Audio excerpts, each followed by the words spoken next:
Direct News TV. December 8, 2023. Israel, journalist killed in Lebanon was in active combat zone. Israel has said that a journalist killed by its military forces in southern Lebanon was in an active combat zone.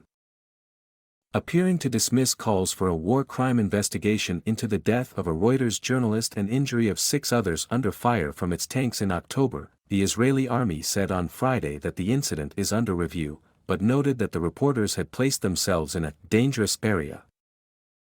Without directly addressing the death of video journalist Issam Abdullah, 37, on October 13, an Israeli military statement said that Lebanese Hezbollah fighters had at the time attacked across the border and Israeli forces had opened fire to prevent a suspected armed infiltration. A Reuters special report published on Thursday found that an Israeli tank crew killed Abdullah and wounded 6 reporters, including Al Jazeera's Eli Brakia and Carmen Jukater, when they fired 2 shells in quick succession while the journalists were filming cross-border shelling in and around Alma Ash-Shab. In the statement, the Israeli military said Hezbollah had launched an attack on multiple targets within Israeli territory along the Lebanese border. One incident involved the firing of an anti-tank missile, which struck the border fence near the village Hanada. Following the launch of the anti-tank missile, concerns arose over the potential infiltration of terrorists into Israeli territory, it said. In response, the IDF, Israeli army, used artillery and tank fire to prevent the infiltration. The IDF is aware of the claim that journalists who were in the area were killed.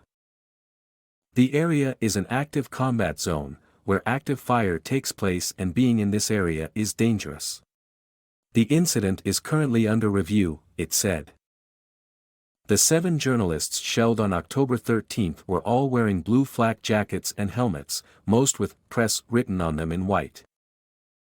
Reporting from the area on the day of the attack, Al Jazeera correspondent Ali Hashim said that the reporters had been targeted. The tank shell hit them directly.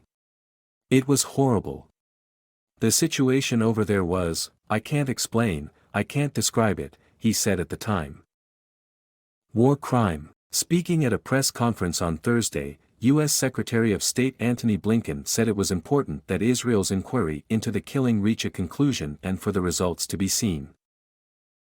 My understanding is that Israel has initiated such an investigation, and it will be important to see that investigation come to a conclusion, and to see the results of the investigation, he said.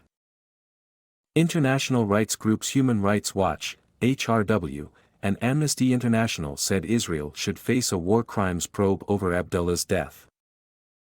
Evidence indicates that the Israeli military knew or should have known that the group of people they were firing on were civilians, HRW said.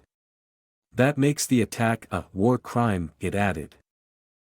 Amnesty also said the Israeli military strikes were likely a direct attack on civilians that must be investigated as a war crime.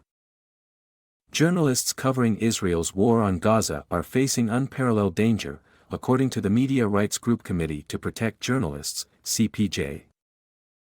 Since the Gaza war broke out, at least 63 journalists have been killed, including 56 Palestinians, 4 Israelis, and 3 Lebanese nationals, according to the CPJ. My name is Kingsley.